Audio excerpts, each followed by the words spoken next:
We loved them, we trusted them. When these 10 Hollywood legends smiled on our television screens, they defined what it meant to be a perfect gentleman or a devoted father. But the moment the director yelled cut, and they went home, the script changed completely. Behind closed doors, far from the studio cameras, these beloved icons were anything but heroes. They were absolute tyrants, and the families who lived with them paid a terrifying price just to keep that illusion alive. Number 1, Sean Connery. When he lit that cigarette at the baccarat table in Dr. No, Sean Connery did more than just introduce a character. He handed the 1960s an entirely new blueprint for masculinity. He was the suave, untouchable protector in a tailored tuxedo for millions of viewers as Britain and America. Connery was the ultimate gentleman, a guy who always knew exactly what to say and exactly how to command a room with just a smirk. But that effortless composure was strictly for the cameras. Behind the heavy doors of his private life, the script was completely different. The women who actually lived with him faced a man who believed physical intimidation was just a standard domestic tool. The brutal reality of living with Sean Connery was perhaps best documented by his first wife, the actress Diane Salento. In her memoir, she described a marriage defined not by Hollywood glamour, but by constantly walking on eggshells around a deeply volatile temper. She detailed a daily reality of psychological control and sudden aggressive outbursts that left her locking herself in rooms just to stay safe. Salento wasn't dealing with some charming secret agent. She was dealing with a man who used pure fear to maintain his dominance at home. What makes Connery's past so chilling isn't just what happened behind closed doors. It's how casually he defended his mindset on the public record in a now infamous 1965 interview with Playboy. Right at the absolute peak of his global fame, he stated quite plainly that he didn't think there was anything wrong with hitting a woman. He argued that an open-handed slap was entirely justified if a woman was being, as he put it, provocative. This wasn't some careless slip of the tongue. More than 2 decades later, in 1987, Barbara Walters sat across from him on national television and asked if he still held that view. Without a hint of hesitation or regret, he confirmed he hadn't changed his mind. He would go on to repeat the exact same sentiment to Vanity Fair in the 1990s. This was an A-list superstar who felt completely comfortable justifying physical control over women right into a live microphone. And for a very long time, the public and the entertainment industry simply let him get away with it. The world was too invested in the myth of rugged, no-nonsense Scottish icon to look closely at a man who thought physical force was an acceptable way to win an argument with his wife. The studio sold us the fantasy of a hero who only used his fists to fight the bad guys. But the truth is, his demand for absolute submission didn't stop when the director yelled cut. It just moved into his living room. Number 2, Peter Sellers. When you picture Peter Sellers, you almost instantly see the trench coat, the hat, and the ridiculous mustache of Inspector Clouseau. He was the bumbling, completely harmless genius of the Pink Panther, a man whose incredible physical comedy and brilliant voice work brought a unique kind of pure joy to living rooms across America and Britain. On screen, he seemed like a man made entirely of jokes, someone who didn't have a single threatening bone in his body. You looked at him and just expected to laugh. But when the camera stopped rolling and he went home, the comedy vanished instantly. The man waiting behind those closed doors wasn't funny. He was, by the accounts of those who lived with him, absolutely terrifying. To his own family, Peter Sellers was a deeply paranoid, relentlessly controlling presence who turned their daily lives into a psychological minefield. The Swedish actress Britt Ekland, his second wife, never experienced the quirky genius the public adored. Instead, she was trapped in a suffocating world defined by his intense jealousy and explosive, unpredictable rages. Her daily reality was one of constant anxiety. Sellers would fly into sudden rages, smashing things and screaming, creating an atmosphere of sheer terror to keep her in line. He ran a quiet, relentless campaign of psychological control. Ekland later detailed exactly how he micromanaged her life, dictating what she was allowed to wear, who she could talk to, and how she was supposed to behave in public. He used his massive fame and influence to isolate her, destroying her independence while putting on a show of a glamorous celebrity couple for the rest of the world. This climate of fear extended directly to his children. His son, Michael, eventually wrote about a childhood spent walking a constant, terrifying tightrope, always trying to survive his father's random, calculated cruelty. And Sellers didn't just lose his temper. When he got stressed, he went out of his way to torment his own family, sometimes cutting them out completely over some made-up insult, only to demand total surrender when he chose to let them back in. Back then, Hollywood reporters usually laughed off his dark moods as just the quirks of a tortured genius. It was way easier to protect a comedy legend brand than to look at the wreckage he left behind closed doors. But being quirky doesn't explain systematically destroying your wife's self-esteem or making your own kids live in constant terror. Sellers hid behind the mask of a beloved clown, using his genius as a shield while waging war on the very people who loved him. Number 3. George C. Scott. George C. Scott standing in front of that giant American flag as General Patton is an unforgettable image in movie history. He completely owned the screen with a gravelly voice and fierce, undeniable authority. To audiences in the 1970s, Scott was the heavyweight champ of serious acting. He was so incredibly principled that he actually rejected his Academy Award, famously calling the Oscars a meat parade. He projected sharp intellect and absolute control. You saw a guy who would never compromise. But that iron self-control was just an illusion. But when the heavy drinking started, that principled actor vanished, leaving a volatile, unpredictable man who used his size and booming voice to torment everyone around him. The most terrifying proof of his off-screen life came straight from Hollywood royalty, Ava Gardner. Once they got together, Gardner quickly realized she hadn't found a protector. She had walked straight into a trap. In her memoir, she shared how Scott's drunken rages turned her daily life into a desperate game of survival. It wasn't just a bad temper. The man was dangerously violent. During one sudden explosive beatdown, his assault was so brutal it left Gardner with a broken collarbone and a detached retina. She literally had to run for her life to escape him. And this wasn't just some isolated tragedy. Scott's domestic abuse was a brutal pattern that spanned decades and several marriages. His relationship with actress Colleen Durst, whom he actually married and divorced twice, was famously toxic. Fueled by heavy drinking and aggressive outbursts, he built a home of pure fear, where his wives had to constantly monitor his sobriety, knowing any tiny shift could trigger a violent physical explosion. The guy who played genius generals on screen was running a brutal dictatorship in his own living room. Yet the movie industry mostly looked the other way. Hollywood had this habit of brushing off abuse by calling it artistic intensity.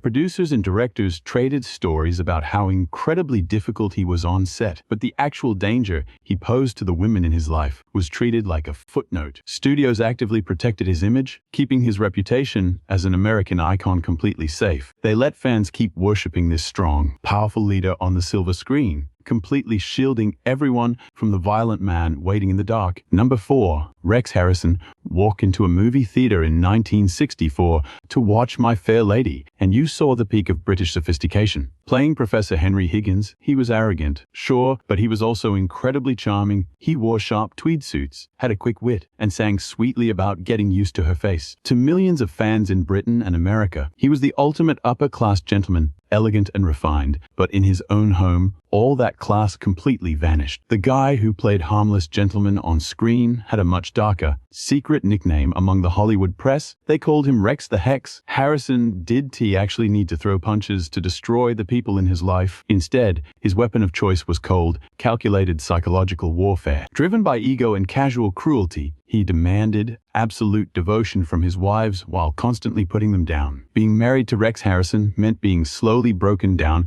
by a man who saw his wives as completely disposable. And this wasn't just a tough marriage. The mental toll he inflicted was incredibly dangerous. Glamorous actress Carole Landis learned that the hard way. During their intense affair, Harrison's icy mind games and sudden, that cold shoulder crushed her mentally, and when they finally split, the emotional fallout turned out to be fatal. She just couldn't survive the wreckage of his rejection. You'd think a tragedy like that would make a guy look in the mirror. It didn't. Not even a little. Years later, brilliant Welsh actress Rachel Roberts married him, only to choke on the exact same kind of mental control. Harrison slowly chipped away at her self-worth with pure, calculated disdain, driving her straight into a mental breakdown. When he eventually got bored and walked away, Roberts spiraled into a deep, dark depression, pushed right to the edge by the trauma. She also met a tragic, sudden end once the marriage fell apart. Two incredibly talented women, both completely destroyed by the cruelty of the exact same man. But Hollywood didn't even blink. Harrison just kept landing leading roles, picking up awards, and flashing that charming smile. Studio executives knew all about the wreckage he left behind, but they figured his box office draw was worth protecting. They just let the public keep cheering for this charming gentleman, actively sweeping away the massive devastation he caused the second he stepped off stage. Number 5. Jerry Lewis. For decades, millions of American families gathered around their V's every Labor Day weekend to watch Jerry Lewis cry. He was the relentless, hyper-focused host of the annual telethon, sweating through his tuxedo for 21 straight hours, begging for donations to save sick kids. To the outside world, he wasn't just a comedy legend, he was a living saint. This goofy, big-hearted humanitarian who apparently cared about vulnerable children more than anyone else in town. But the guy begging for endless compassion for Jerry's kids on Live T showed absolutely zero to his own flesh and blood. The second those cameras shut down and he went back to his Bel Air mansion, that sweet, lovable clown completely vanished. Behind closed doors, Lewis ruled like a hot-tempered, scary dictator. His first wife, Patty Palmer, sure wasn't a living with some friendly comic genius. She lived in total, constant fear throughout their marriage. Lewis kept her under intense mental pressure and absolute financial control. He kept her completely isolated and dependent, making sure his terrifying, sudden rages dictated the daily mood of the entire house. When Palmer finally built up the courage to file for divorce after 36 years, the court papers exposed a grim reality. She cited extreme cruelty,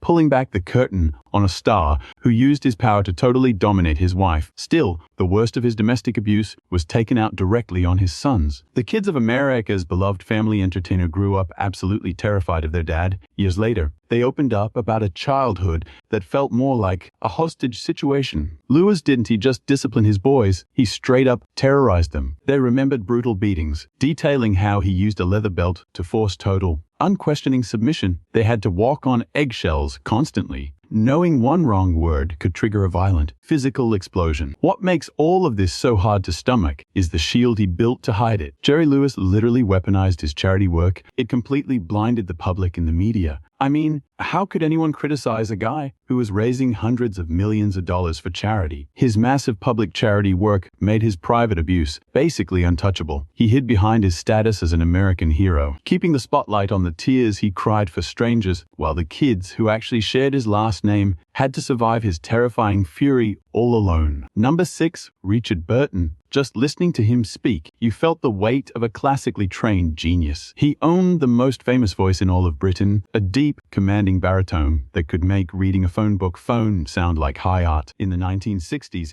he and Elizabeth Taylor were the ultimate Hollywood royalty. They were sold as the absolute peak of epic, globe-trotting romance. Dripping in diamonds, stepping off luxury yachts, and showing off a love so hot, it practically melted the screen in Cleopatra. But once the cameras went away and the heavy drinking started, that beautiful romance devolved into a terrifyingly violent nightmare. Fans were sold this glamorous myth of passionate, lovers' quarrels. But the reality behind closed doors was brutal domestic abuse. Burton suffered from severe, alcohol-fueled blackouts. It meant his family never knew which version of him was going to walk through the door. Whenever he drank, that brilliant Shakespearean actor vanished completely, replaced by a vicious, destructive force who had totally lost control. He didn't just fight with his wife, he used his sharp intellect to viciously shred her self-esteem. When words failed, the abuse turned physical. Elizabeth Taylor often showed up to movie sets or public events in heavy makeup and dark sunglasses, desperately trying to cover up the physical proof of his drunken rages. Luxury hotel suites regularly became absolute war zones, smashing furniture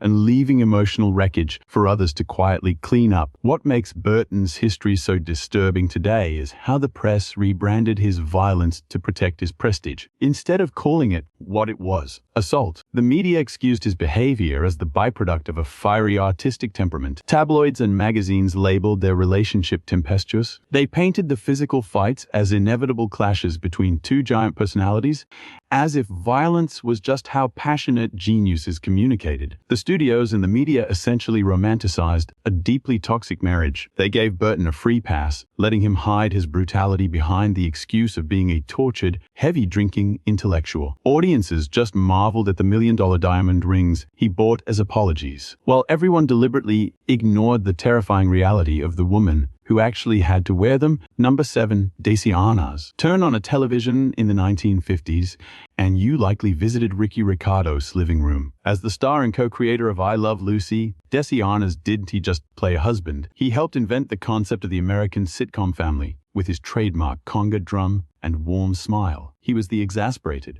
endlessly devoted patriarch. Week after week, tens of millions of viewers tuned in to watch him lovingly handle his wife's chaotic schemes. Together, they were the absolute image of mid-century domestic bliss. But when the studio applause stopped, that warm, idealized household evaporated instantly. Being married to Desianas was nothing like a sitcom. It was an exhausting, terrifying ordeal. When Lucille Ball finally filed for divorce in 1960, the legal document shattered the illusion they spent a decade building. She didn't just cite irreconcilable differences. She filed for extreme mental cruelty. The man who radiated such patience on television was, behind closed doors, consumed by severe alcoholism and sudden, explosive rages. He had a profound anger problem that controlled the temperature of their entire home. When he drank, his temper turned into a destructive force. He would tear through the house in violent outbursts, smashing things and creating an atmosphere of sheer panic. Lucille Ball and their young children lived in constant instability, never knowing what tiny frustration would trigger his next explosive tirade. The home that was supposed to be their sanctuary was actually a terrifying psychological minefield. What makes this so jarring now is the massive scale of the institutional cover-up. Arnaz and Ball weren't just actors. They ran Desilu, one of the most powerful production empires in television history. The network, sponsors, and press had a massive financial interest in protecting the Ricky Ricardo brand. For years, they actively buried stories of his terrifying behavior and chronic infidelity, framing their obvious marital tension as just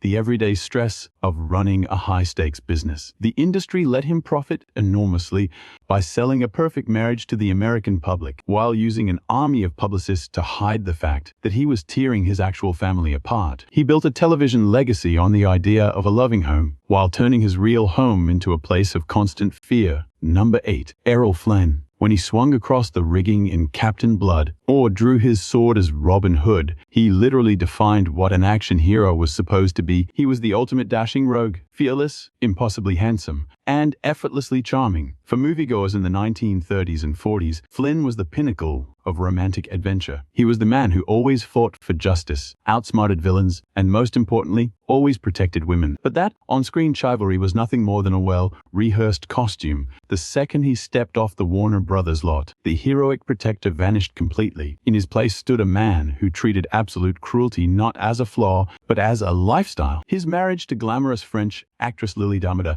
was no passionate Hollywood romance. It was a brutal, non-stop war zone. Flynn lived on a heavy daily diet of cheap booze and explosive rage, pointing all that venom directly at his wife. Gossip columns back then loved calling their marriage fiery or spirited, but let's be real, there is nothing romantic about living in constant terror. Every time Flynn went on one of his benders, that house turned into a total danger zone. He used his physical size to intimidate, dominate, and hurt her, leaving his wife walking on eggshells, constantly bracing for the next big explosion. Dameda wasn't just dealing with a temperamental artist. She was surviving a guy who felt completely entitled to wreck their home and shatter her mind whenever he wanted. And this aggressive, predatory streak followed him everywhere, trailing him all over the streets of Los Angeles. But here is the most messed up part of Errol Flynn's story. The studio bosses actively covered up his violence. Warner Brothers had a massive prom machine, and they used it relentlessly to cover his tracks. Police reports were buried, the press was bought off, and anyone trying to speak out was paid hush money. Instead of calling him out, Hollywood practically celebrated his toxic behavior. Hollywood packaged his violent streak as the harmless antics of a lovable bad boy. The studio even turned his predatory habit into a famous catchphrase. In Like Flynn, selling his dangerous lack of boundaries as a national joke, a massive wall was built around him to keep his box office numbers high,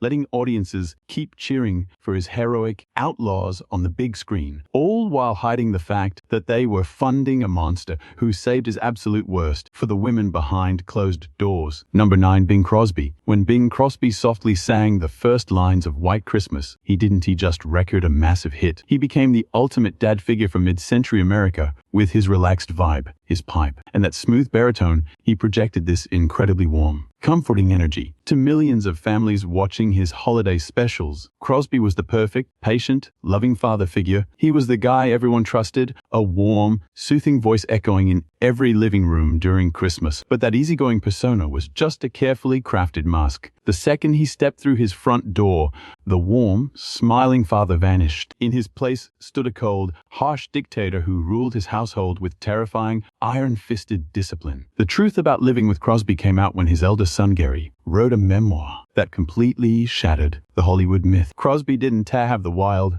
drunken blow-ups that defined so many of his peers. His cruelty was much more chilling because it was completely sober and cold-bloodedly calculated. He demanded perfect obedience from his kids, backing up his impossible standards with brutal physical beatings. A heavy studded belt kept them in line, leaving his sons feeling completely unloved, paralyzed by a constant daily fear of stepping out of line. This toxic home life did not stop with the kids. His first wife, Dixie Lee, ended up completely isolated under his control, crushed by the emotional distance.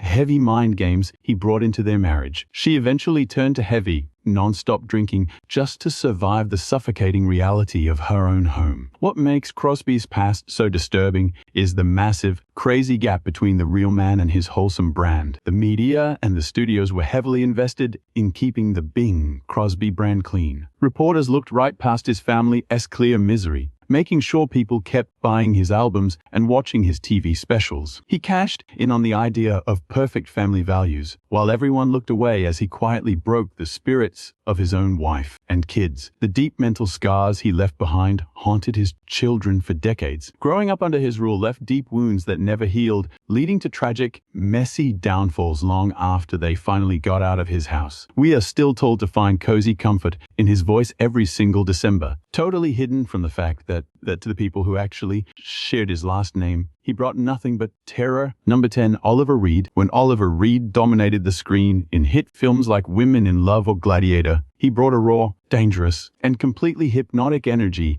that almost no other actor could touch. He was the ultimate British tough guy. For decades, fans absolutely loved his wild reputation as the industry's ultimate hellraiser. People loved watching him saunter onto late-night television, heavy glass in hand, telling wild stories with a mischievous spark. He had this charismatic glint in his eye, sold to the public as a lovable rogue, just a guy living life a bit louder, drinking a little heavier, with a wild, untamed spirit. But that lovable hellraiser was a total myth, kept alive by media outlets that cared way more about ratings than reality. But the man waiting for his partners when the pub doors closed was flat out horrifying. When the heavy drinking hit, Reed did just get loud. He transformed into an aggressively violent and deeply paranoid man. His first wife, Kate Barn, found herself trapped in a marriage defined by his severe mood swings and sudden, terrifying physical outbursts. He ruled his home through pure intimidation and jealousy. He subjected the women in his life to grueling psychological pressure,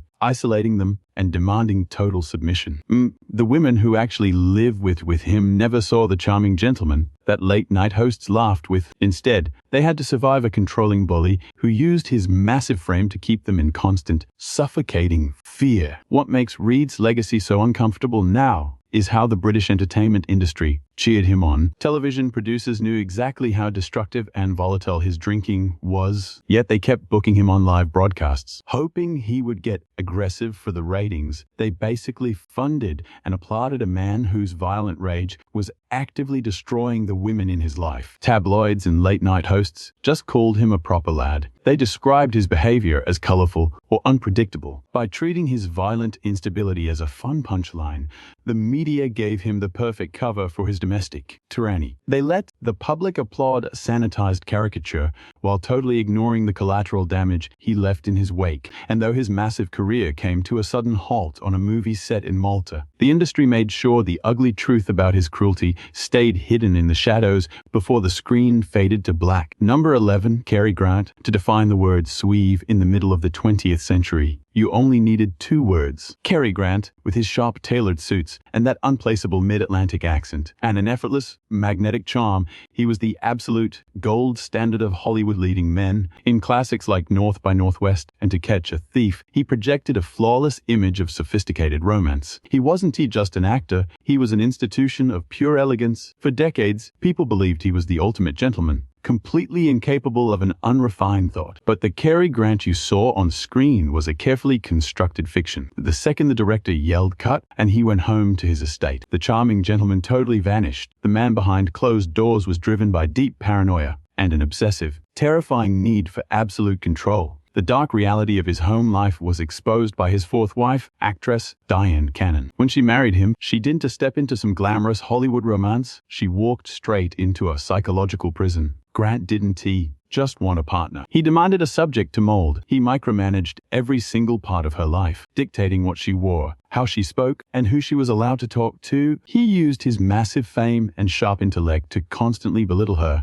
chipping away at her independence until she felt completely isolated. What makes Grant's cruelty so disturbing is how he weaponized his own insecurities. During their marriage, he grew deeply obsessed with lust as a therapeutic tool, but he didn't keep those experiments to himself, aggressively pressuring his young wife into joining those volatile drug sessions. He used the mind-altering nature of this drug not as a healing tool, but as a tool to forcefully shatter her mental defenses and rebuild her to his exact specifications. Cannon later detailed how this relentless pressure and force-inducing pushed her to the edge of a mental breakdown. When he wasn't using psychological warfare, his explosive temper kept the whole house in constant, suffocating dread. He would fly into sudden, violent rages, using his size to intimidate and force unquestioning submission. He could switch from cold silence to terrifying fury in seconds. Yet, the entertainment industry simply refused to look closely. Cary Grant was the perfect, unflappable gentleman, and that image was just too profitable for the studios to lose. Reporters turned a blind eye to his crumbling marriage, doing whatever it took to protect his box office appeal. So he kept smiling in his sharp, spotless tuxedos, protected by his own massive legend, while he slowly broke the spirit of the woman trapped in his home. Number 12. Charlie Chaplin. When Charlie Chaplin waddled onto the screen, twirling his cane and adjusting his tiny bowler hat, he did more than make people laugh. He made them care. In a world bruised by war and facing the Great Depression, Chaplin became a beacon of hope. He played the innocent, the sweet underdog who stood up to bullies and shielded the weak. Back in the silent film era, he was easily the most beloved man on earth, but the deep empathy he showed on screen was completely missing from his actual life. Behind closed doors, the champion of the weak was someone else entirely. He was a controlling tyrant who targeted and dominated vulnerable, incredibly young women. The darkest, most documented case of his cruelty involved his second wife, Leda Gray. Only a teenager when they wed, she was completely overpowered by Hollywood's biggest star. Chaplin never saw her as an equal. She was just a possession to him. Her life was no funny fairy tale. It was a suffocating nightmare of intense paranoia and endless mental mind games. He controlled every single hour of her day. When she finally ran away in 1927, her 42-page divorce filing exposed his dark side to the world. Those papers didn't just describe a tough marriage. They revealed a deeply dangerous man. Gray detailed how Chaplin put her through non-stop, calculated psychological torture. She lived in constant fear, remembering times he waved a loaded gun around the house. He used that weapon not as some empty threat, but to force her into total silence and submission. Using his massive wealth and sharp mind, he kept her isolated, terrified, and at the mercy of his mood swings. Still, Chaplin's colossal fame protected him like a bulletproof vest. People just couldn't match that sweet, clumsy screen persona with a guy terrorizing a teen bride behind locked doors. Even with the massive scandal, the studio system and his loyal fans stepped in to protect his genius. They dismissed his predatory cruelty as the complicated, tragic quirks of an artistic genius. Chaplin built a multi-million-dollar empire on fighting for the underdog. He wanted tears for his fictional struggles, but the second he stepped inside his own home, he used every bit of his massive power to make sure the women trapped with him never had a voice.